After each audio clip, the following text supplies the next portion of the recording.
ठीक है, तो PH3 की 2 प्रिपरेशन की थी। और अब आपसे ये सवाल पूछा है कि अगर मैं इसको हीट करूं और इसको हीट करूं तो क्या बनेगा। इसका नाम होता है फॉस्फोरस एसिड।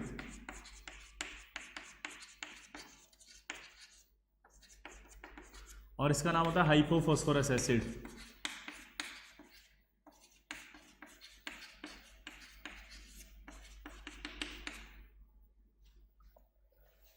चलो बताओ H3PO3 और H3PO2 को अगर हम करें तो क्या होगा, जल्दी से बताओ। चलो अभी आवाज आ रही है सबको, क्लियर, कोई दिक्कत नहीं है। ये फिर रुक गया।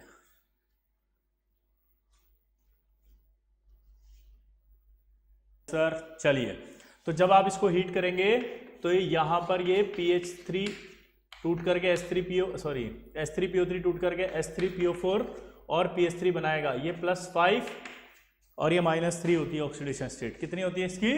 +5 और -3। इसको हीट करेंगे तब भी ये टूट करके H3PO4 और PH3 बनाएगा। तो 2 रिएक्शनें और आपके सामने आएगी प्रिपरेशन ऑफ PH3 की। ठीक है, इस तरह की रिएक्शंस को कहा जाता है डिस्प्रोपोर्शनेशन रिएक्शंस। क्या कहा जाता है, जल्दी बताओ, क्या कहा जाता है? Disproportionation reaction. डिस्प्रोपोर्शनेशन रिएक्शन वो रिएक्शन होती है जिसमें एक ही एलिमेंट का, डिस्प्रोपोर्शनेशन रिएक्शन वो होती है जिसके अंदर बताओ क्या होता है, एक ही एलिमेंट का ऑक्सीडेशन और रिडक्शन दोनों होता है। अगर आप इसको देखो तो यहां पर इसका क्या हुआ, ये इसका ऑक्सीडेशन स्टेट निकालोगे यहां पर तो +3 आएगा। तो अगर +3 आएगा तो देखो +3 से +5 गया तो ऑक्सीडेशन हुआ, और ये +3 से आपका -3 गया तो रिडक्शन हुआ।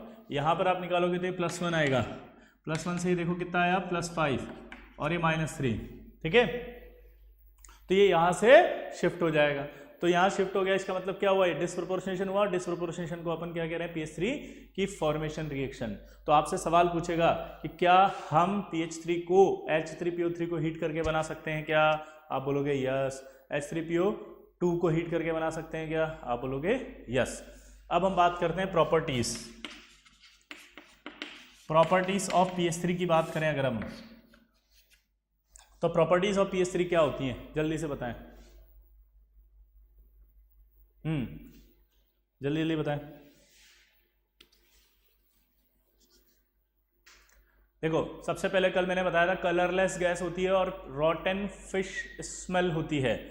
पहले बताओ, तो मैंने कहा था कि PH3 जो होती है वो क्या होती है, तो आप बोल सकते हैं कि PH3 रॉटन फिश स्मेल होती है, कलरलेस गैस होती है, और एक सवाल और आएगा कि पॉइजनस है या नॉन पॉइजनस, जल्दी बताओ। हाईली पॉइजनस होती है। तो 3 बातें आपको PH3 के लिए पता लगी। एक, ये आपके क्या होती है, बोलो, रोटन फिश स्मेल होती है। दूसरा, हाईली पॉइजनस होती है। और तीसरा, ये एक्सप्लोड करती है जब ये ऑक्सीडाइजिंग एजेंट के ट्रेसेस, अगर ऑक्सीडाइजिंग एजेंट का सिर्फ ट्रेसेस भी पड़े हो ना तो भी उनसे ये रिएक्ट करके एक्सप्लोड कर जाएगी। और वो ऑक्सीडाइजिंग एजेंट आप सबको पता है क्या क्या हो सकता है, लाइक HNO3 है, ब्रोमीन है, ठीक है, Cl2 है। ये सब ऑक्सीडाइजिंग एजेंट क्या करते हैं, इसको एक्सप्लोड कर देते हैं। ट्रेसेस ऑफ ऑक्सीडाइजिंग एजेंट की प्रेजेंस में ये एक्सप्लोड कर जाती है। यहां तक समझ में आया कि नहीं आया? सब सही है। चलिए, स्लाइटली सॉल्युबल होती है ये, कैसी होती है, स्लाइटली सॉल्युबल इन वाटर, लेकिन कंप्लीट सॉल्युबल मैंने कल बताया था कार्बन डाइसल्फाइड के अंदर होती है। किसमें है? कार्बन डाइसल्फाइड के अंदर ये कंप्लीट सॉल्युबल होती है। PH3 जो होती है वो वाटर के अंदर क्या हो जाती है, डिकम्पोज, और डिकम्पोज होकर के ये बनाती है आपके, जल्दी से बताओ, लाइट की प्रेजेंस के अंदर ये डिकम्पोज होती है, और डिकम्पोज होकर के बनाती है आपका ये, हाँ, रेड फॉस्फोरस प्लस, जल्दी बताओ, H2। क्या बनाएगी? Red phosphorus and H2। ठीक है, रेड फॉस्फोरस एंड, चलो अब जो हम बात कर रहे थे कि ये इसकी केमिकल प्रॉपर्टीज की बात हुई, अब इसकी आती है केमिकल रिएक्शंस। अब आपको रिएक्शन बतानी है, जैसे मान लीजिए PH3 है, PH3 की O2 से कराएं, PH3 की Cl2 से कराएं, PH3 की N2O से कराएं, और PH3 की AgNO3 से कराएं। चलो बताओ क्या क्या बनेगा, फटाफट से जल्दी से सोचो।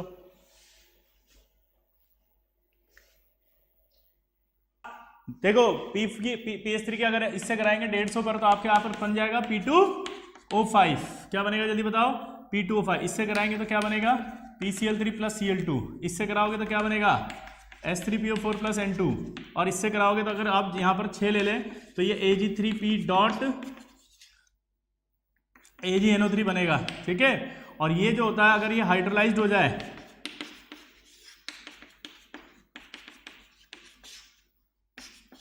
तो ये Ag का PPT बना देगा ब्लैक। क्लियर? तो ये रिएक्शन आपको ध्यान होनी चाहिए। ठीक, इसके अलावा एक रिएक्शन और होती है इसकी, और वो होती है आपके HCHO से।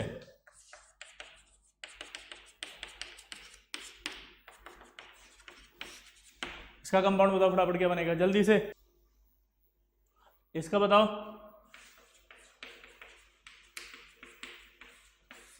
अगर हम यहां पर आपका एसिडिक मीडियम लेके कराएं, अगर सपोज HCl ले लिया, तो एसिडिक मीडियम में यहां पर ये Cl बन जाएगा और ये प्लस बन जाएगा। ठीक है, अब इस कंपाउंड के कुछ यूज, कलर बताओ पहले तो। इस कंपाउंड का व्हाइट होता है कि नहीं होता?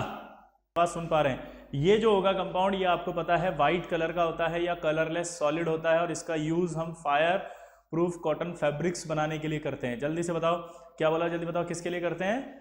फायर प्रूफ कॉटन फैब्रिक्स के लिए करते हैं। ठीक है, अब एक सवाल आता है पी ब्लॉक में, बहुत अच्छा सवाल है, और वो सवाल क्या होता है कि जो अमोनिया होती है,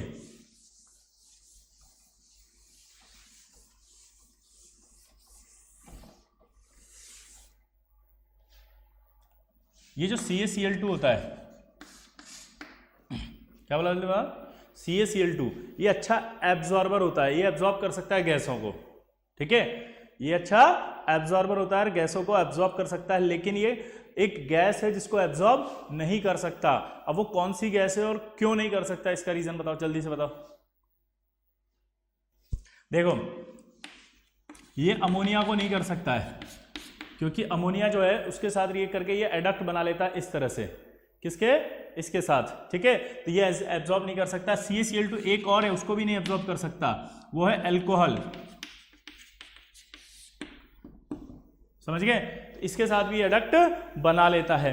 क्लियर? अब आगे की बात अगर अपन करते हैं तो PS3 की बात करें, तो PS3 के केस के अंदर अगर हम बात करते हैं तो PS3 जो होता है वो कैन बी एब्जॉर्ब्ड बाय, आपसे पूछेगा PS3 can be absorbed bye, तो कौन ऐसा है जो PS3 को एब्जॉर्ब कर सकता है? अब क्योंकि CaCl2 एब्जॉर्ब नहीं कर रहा है, तो आपसे सवाल पूछेगा कि PS3 का एब्जॉर्बर कौन है। चलो बताओ।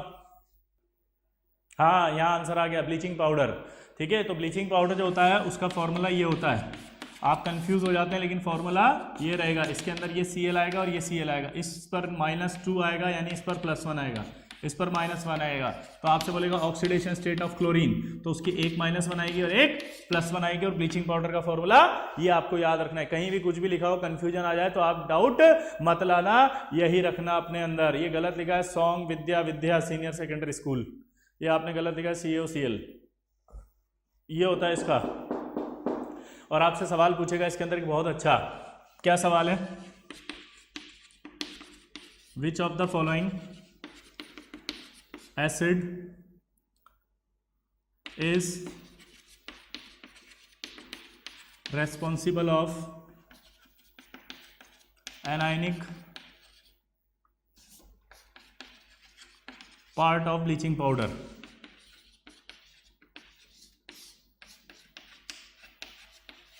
ठीक है, पहला HClO, दूसरा HClO2, तीसरा HClO3, चौथा HClO4।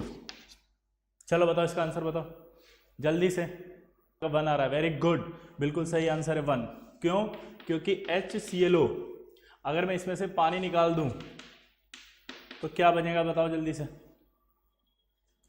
पानी निकलेगा तो H2O निकला, H2O निकलने के बाद क्या बचा होगा यहाँ पे? Cl2O, confirm. और Cl2O जो है वो क्लोरस, क्या है? क्लोरस, क्या है? क्लोरीन का ऑक्साइड है, ये क्या है? क्लोरीन का ऑक्साइड। तो अब आप मेरे को ये बताओ कि क्या ये Cl2O यहाँ रिस्पॉन्सिबल हो रहा है? कहीं दिख रहा है ऐसा? बोलो। हाँ, बोल सकते हैं हम, क्योंकि ये जो HClO है इसी का एनहाइड्राइड ये फॉर्म है, इसका अगर एनायनिक पार्ट लेते हैं तो ये आपका क्या आता है? O- Cl, क्योंकि H+ में आयनाइज होगा वो, तो एनायनिक पार्ट जो होगा रेस्पॉन्सिबल कौन से एसिड के लिए होगा, HOCl के लिए। और अगर इसी सवाल को मैं चेंज कर देता और वो पूछता कि जो एनायनिक पार्ट है वो एनायनिक पार्ट किस एनहाइड्राइड के लिए रेस्पॉन्सिबल हो सकता है, तो आपका आंसर आता Cl2O के लिए ये रेस्पॉन्सिबल हो सकता है, क्योंकि HClO का जो एनहाइड्राइड बनेगा वो Cl2O बनेगा। क्लियर? यहां तक की बात होने के बाद अब कोई डाउट किसी को?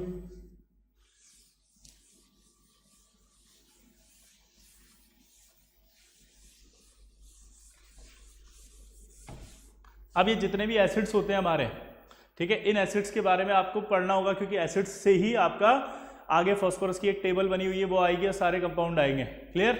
चलिए तो एसिड्स की बात करते हैं हम। तो ऑक्सी एसिड्स की बात हो रही थी यहाँ, ये हमने पढ़ा भी है, रिवीजन चल रहा है। ऑक्सी एसिड्स वो होते हैं, ध्यान सुनना, ऑक्सी एसिड वो होगा जिसमें ऑक्सीजन और हाइड्रोजन दोनों प्रेजेंट होंगे। ऑक्सी एसिड क्या होगा जल्दी बताओ? जिसमें ऑक्सीजन और हाइड्रोजन दोनों, यार ये बफरिंग आना शुरू हो गई।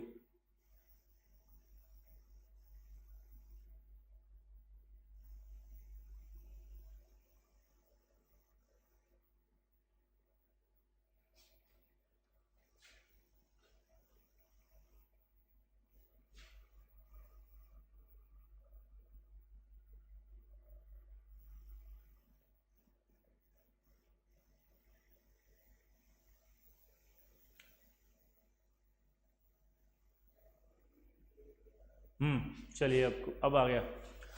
मैं ये कह रहा था कि जो ऑक्सी एसिड होता है वो हाइड्रोजन और ऑक्सीजन दोनों का प्रेजेंट होना जरूरी है। अगर ऑक्सी एसिड है तो ऑक्सीजन और हाइड्रोजन दोनों होने चाहिए। तो ऑक्सीजन और हाइड्रोजन प्रेजेंट होंगे तो ऑक्सी एसिड कहलाएगा। क्लियर? अब स्ट्रक्चर्स ऑफ ऑक्सी एसिड कैसे बनाए, क्योंकि जितने भी पी ब्लॉक में आएंगे वो सारे एसिड्स आएंगे अभी। फॉस्फोरस के एसिड, नाइट्रोजन के एसिड, सल्फर के एसिड, ठीक है, इस तरह के सारे जो एसिड्स आएंगे ना वो एसिड्स अब आपके आते रहेंगे। तो मैं सारे एसिड्स एक साथ लेके आ रहा हूं ताकि आपको सारे डाउट क्लियर हो जाए एक साथ ही। मेरी आवाज आ रही है? चलिए, तो ऑक्सी एसिड होगा जिसमें ऑक्सीजन और हाइड्रोजन दोनों प्रेजेंट होते हैं, तो उस कंडीशन में क्या कहते हैं उसे?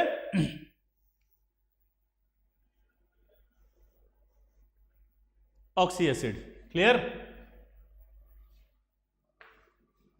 अब ऑक्सी एसिड की अगर हम बात करते हैं तो स्ट्रक्चर्स ऑफ ऑक्सी एसिड में सबसे पहले आपको पहला स्टेप ध्यान रखना है कि अगर कोई भी स्ट्रक्चर जो आयनिक कंपाउंड हो तो उस आयनिक कंपाउंड को अलग अलग करो।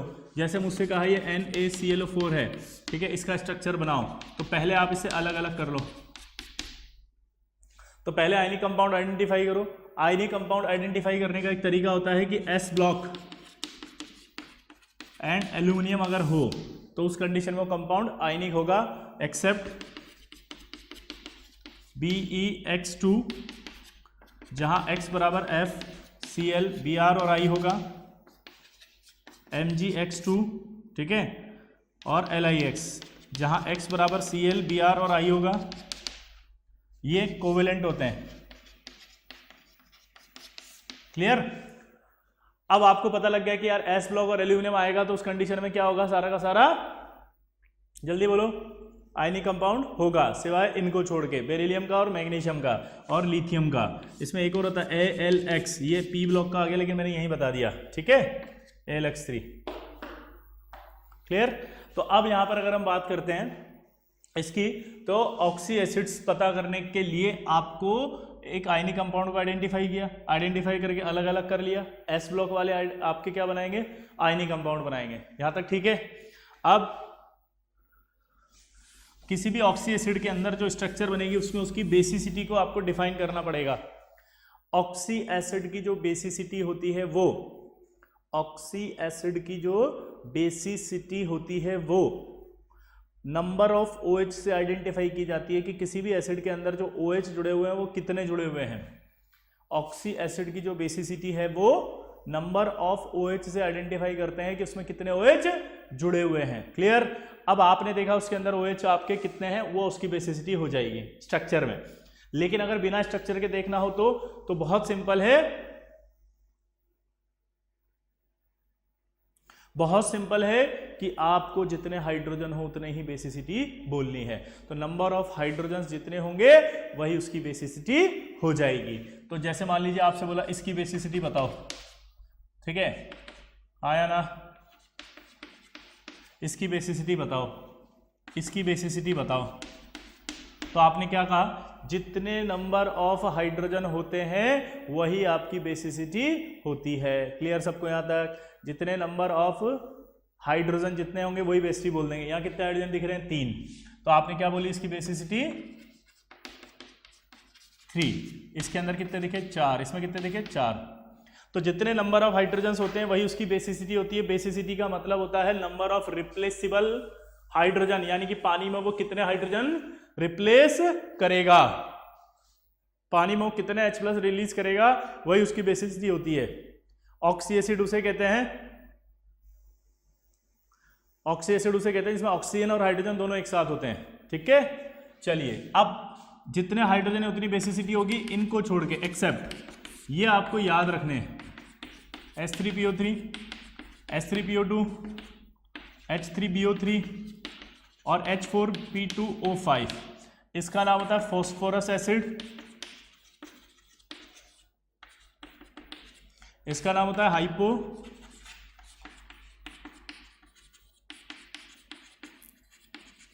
फॉस्फोरस एसिड, इसका नाम होता है बोरिक एसिड और इसका नाम होता है पायरो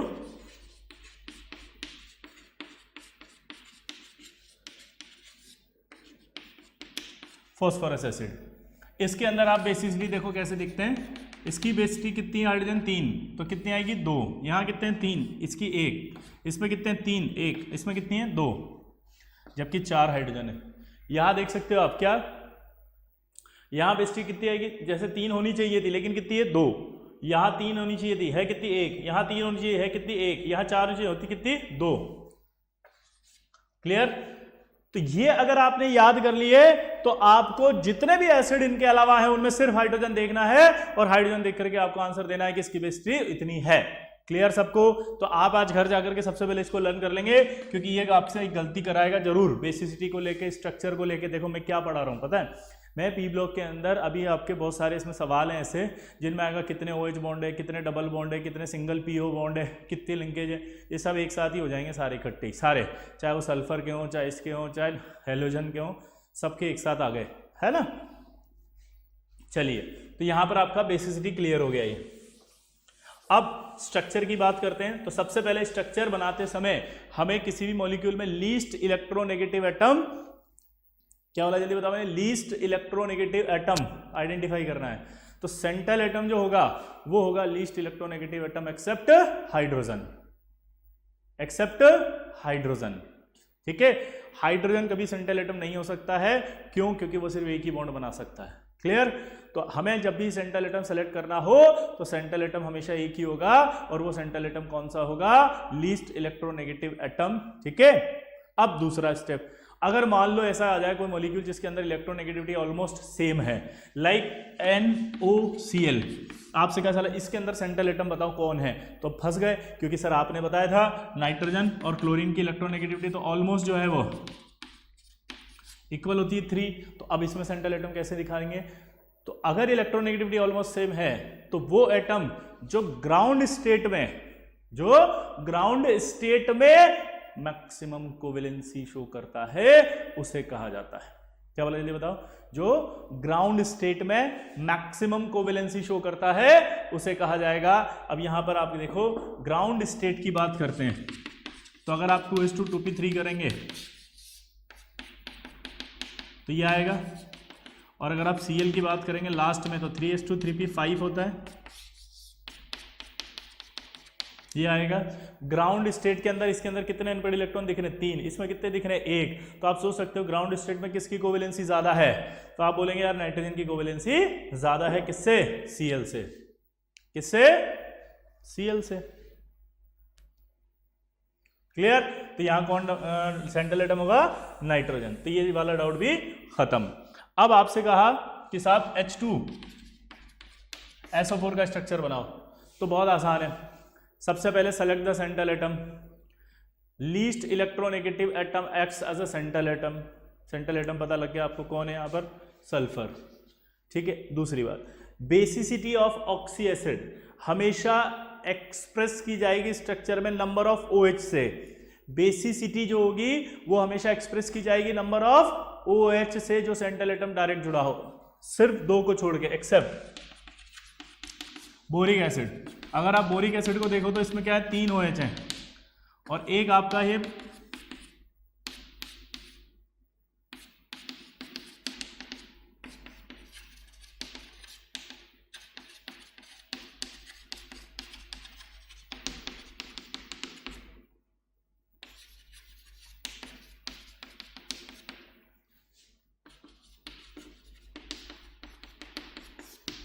ये पर ऑक्सी मोनोसल्फ्यूरिक एसिड या कैरोज एसिड। हमने कहा कि किसी भी स्ट्रक्चर में बेसिसिटी इस तरह से रिप्रेजेंट की जाएगी कि नंबर ऑफ OH जितने हो उतनी बेसिसिटी बोल दो स्ट्रक्चर देख के। यहाँ कितने OH दिख रहे हैं, 3, लेकिन इसकी बेसिसिटी कितनी है, 1। तो यानी 3 OH होने के बावजूद भी इसकी बेसिसिटी 1 है। तो जो स्टेटमेंट मैंने बोला उस स्टेटमेंट के अंदर 2 आपको एसिड हैं जो ध्यान रखने हैं, जो इस स्टेटमेंट को फॉलो नहीं कर रहे हैं। बस अगर ये 2 एसिड आप याद कर रहे थे तो बाकी याद करने का कोई टेंशन नहीं है। की पॉइंट बना दिया मैंने आपको, ये कोई मैंने रूल नहीं है, मैंने आपके लिए की पॉइंट्स बनाए या यूं टिप्स एंड ट्रिक्स बनाई हैं। की पॉइंट्स हैं ये सारे, जिससे कि आप, अगर आपको मैं 100 एसिड के मॉलिक्यूल दे दूं और स्ट्रक्चर बनाने के लिए कहूं तो आपको 100 के 100 याद रखने पड़ेंगे किसमें क्या था। रादर देन हमने क्या किया, उन 100 में से 98 का टिप्स या क्या है की पॉइंट बना दिया और 2% ऐसे रख दिए जो आपको कहा कि इन स्टेटमेंट्स जो हमने बनाए हैं की पॉइंट्स, उन की पॉइंट्स को फॉलो नहीं कर रहे हैं तो आप उनको याद कर लो, ईजियर हो जाएगा ना आपके लिए। तो यहाँ कैरोस एसिड के अंदर आप देखो कितने हैं, OH तो एक ही है, अगर आप ध्यान से देखो तो यहाँ क्या है, OH एक ही है, ये तो OOH है।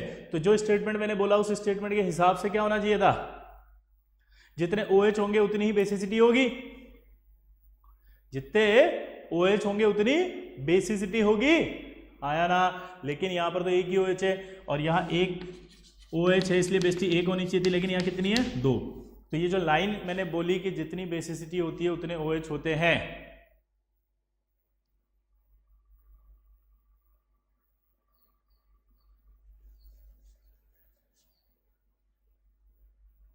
क्लियर। तो ये 2 एसिड से इस स्टेटमेंट के, क्लियर। चलिए अब देखिए, अब आपसे सवाल पूछेगा कि इसका स्ट्रक्चर बनाओ H2SO4 का।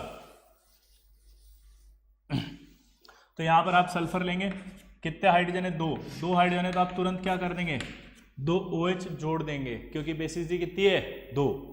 फिर बचे ऑक्सीजन। अब यहां पर आपको क्या है, मैक्सिमम कोवेलेंसी निकालना आना चाहिए। और मैक्सिमम कोवेलेंसी क्या होती है, जैसे P ब्लॉक की बात करें, P ब्लॉक में जो मैक्सिमम कोवेलेंसी होगी वो होगी NH2NP 1 to 6। अब जैसे मैंने कहा बोरोन फैमिली, बोरोन के नीचे कौन आता है, एल्यूमिनियम, 3H2 3P कितना आएगा, वो 1। तो मैक्सिमम कोवेलेंसी 3। बोरोन एल्यूमिनियम के बाद क्या आता है, समझ गए होंगे ना। ठीक है, अपन यहाँ सल्फर फैमिली की बात कर रहे हैं या हम नाइट्रोजन फैमिली की बात कर रहे हैं, तो नाइट्रोजन ले लेते हैं यार।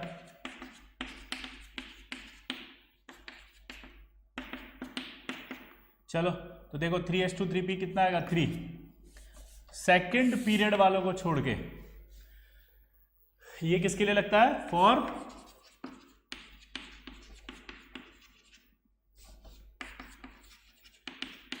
Third period. मैं ये कह रहा था कि जितनी भी मैक्सिमम कोवेलेंसी देखनी है आपको वो है NH2NP 1 to 6, क्लियर। अब यहां पर अगर अपन बात करते हैं तो यहां पर बात करने पर जो सेकंड पीरियड वाले होंगे उनकी वैलेंसी अलग आएगी, बाकी सबकी वैलेंसी जो है वो मैक्सिमम इन्हीं के हिसाब से आएगी। जैसे इसकी मैक्सिमम कोवेलेंसी तो 3 होगी क्योंकि वो एक्साइट नहीं कर सकता आगे। इसकी देख के बताओ 3H2 3P कितना आएगा, 3, 5, इसकी 5। तो नाइट्रोजन फैमिली की तो 5 ही हो जाएगी सबकी। सल्फर फैमिली की बात करें अगर अपन, तो सल्फर वालों में क्या आता है कॉन्फ़िगरेशन, 3H2 3P4। तो मैक्सिमम कोवेलेंसी कितनी आएगी, 6। ठीक, तो यानी कि सल्फर यहाँ पर कितने बॉन्ड बना सकता है, 6। तो यहाँ पर आप ऑक्सीजन डबल बॉन्ड से जोड़ सकते हो कि नहीं जोड़ सकते? जोड़ सकते हो। अब इसका हाइब्रिडाइजेशन निकालो आप, तो 1 सिग्मा 2 सिग्मा 3 सिग्मा 4 सिग्मा, तो sp3 हो गया, टेट्राहेड्रल हो गया। क्लियर? तो अब आपसे पूछेगा कि कितने s double bond O bond है, तो आप बता दोगे 2। आपसे पूछेगा कितने s OH बॉन्ड है, तो आप बोलोगे 2। आया ना? सब सही है? चलो तब तक एक तो पढ़े। हमने कहा था कि यार जो लीस्ट इलेक्ट्रोनेगेटिव होता है वो सेंट्रल एटम होता है। यहाँ पर लीस्ट इलेक्ट्रोनेगेटिव एटम कौन है? फास्फोरस। तो सेंट्रल एटम कौन हो गया? फास्फोरस। कौन? फास्फोरस। अब फास्फोरस के साथ हमने कहा था कि बेसिसिटी जितने हाइड्रोजन होंगे उतनी होगी, तो हाइड्रोजन कितने यहाँ पर? 3, तो बेसिसिटी कितनी आएगी? 3, यानी कि 3 OH आएंगे आपके पास। अब फास्फोरस की मैक्सिमम कोवेलेंसी कितनी होती है? 5। तो इसका मतलब ये जो ऑक्सीजन है ये एक बचा हुआ डबल बॉन्ड से जुड़ेगा। क्लियर सबको? तो ये इसका स्ट्रक्चर हो जाएगा। अब इसका हाइब्रिडेशन निकालो, तो 1 2 3 4 सिग्मा बॉन्ड है, तो हाइब्रिडेशन sp3 और ज्योमेट्री टेट्राहेड्रल आएगी। क्लियर? लेकिन अगर यहीं पर आपको बोलता वो कि s3po3 की स्ट्रक्चर बनाओ, तो अब बफरिंग फिर स्टार्ट हो गई।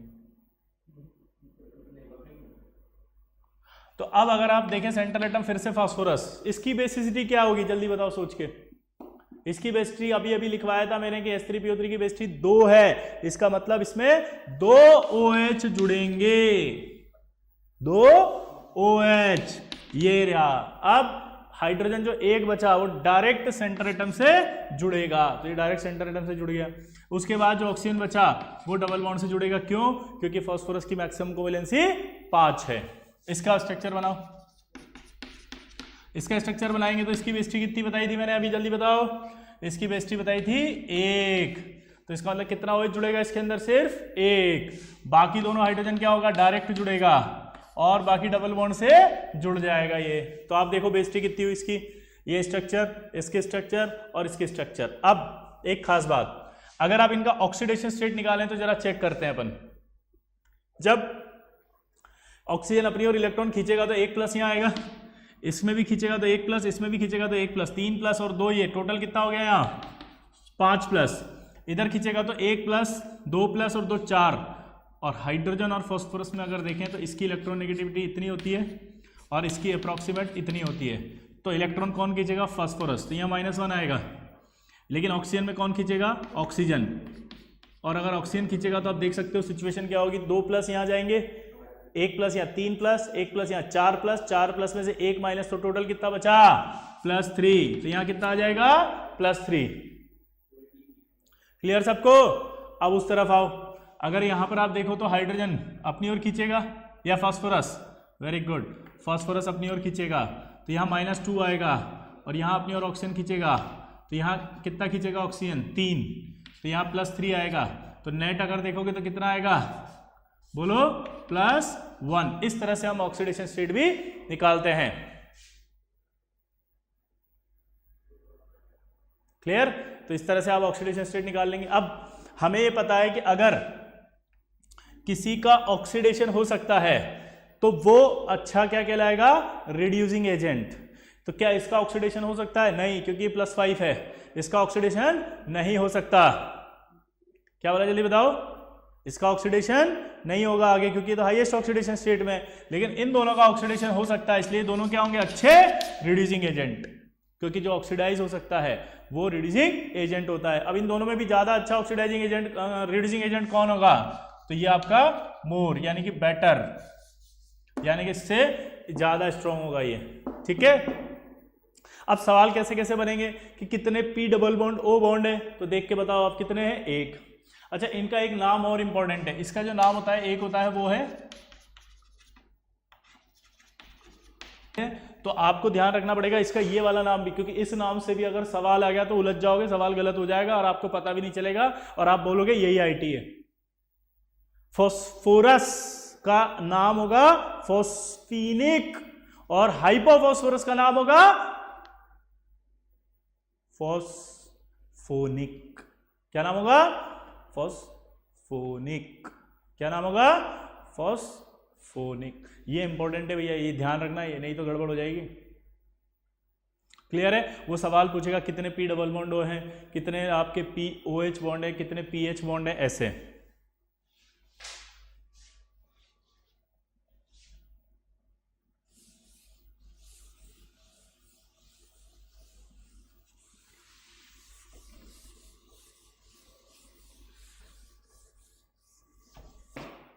यहां तक क्लियर सबको?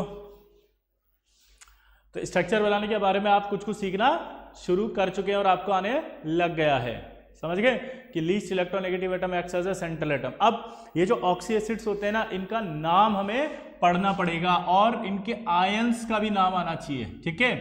तो देखो, अगर इफ एसिड जो होगा ऑक्सी एसिड वो हाईएस्ट ऑक्सीडेशन स्टेट में होगा तो उसके नाम के पीछे आएगा इक। क्या आएगा? इक। और अगर हाईएस्ट नहीं है, नॉट हाईएस्ट ऑक्सीडेशन स्टेट, तो आएगा अस। जैसे अगर आप देखो H2SO4 की बात करो, अब H2SO4 में सल्फर का जो ऑक्सीडेशन स्टेट है वो क्या होता है, उससे पहले हम पढ़ते हैं ऑक्सीडेशन स्टेट रेंज। इसका निकालने का एक तरीका होता है, वो होता है N = number of valence electron. Clear? तो अब यहां ध्यान देने की बात है कि N-8 है, N वैलेंस इलेक्ट्रॉन है, सल्फर के वैलेंस इलेक्ट्रॉन होंगे 3s2 3p4। तो 3s2 3p4 में कितने वैलेंस इलेक्ट्रॉन हो गए? 4 और 2 6। तो इसका मतलब यहां पर 6 रखो। तो 6 रखते ही क्या आएगा? यहाँ -2 से +6। अब यहां देख के बताओ ये +6 में है क्या? हाँ, ये +6 में है। अगर ये +6 में है इसका मतलब इसका एक आएगा नाम, तो नाम हो गया सल्फ्यूरिक एसिड। लेकिन अगर आपका हायर ऑक्सीडेशन स्टेट में ना हो सेंट्रल एटम, अगर यहां देखो आप हाईएस्ट ऑक्सीडेशन स्टेट नहीं है तो ये क्या होगा? +4। और अगर ये +4 होगा तो हाईएस्ट नहीं है, इसलिए इसको क्या बोलेंगे हम? Sulphurous acid. क्या बोलेंगे? Sulphurous acid. क्या बोलेंगे? सल्फ्यूरस अस। अब अगर एक एसिड हो और उसका हम सॉल्ट बनाएं तो उसके नाम में आता है 8। क्या आता है? 8। जैसे अगर मैं कहूं, हम अगले टॉपिक में आ रहे हैं, नेमिंग ऑफ सॉल्ट। तो अगर आपने H2SO4 लिया और इसको आयनाइज किया,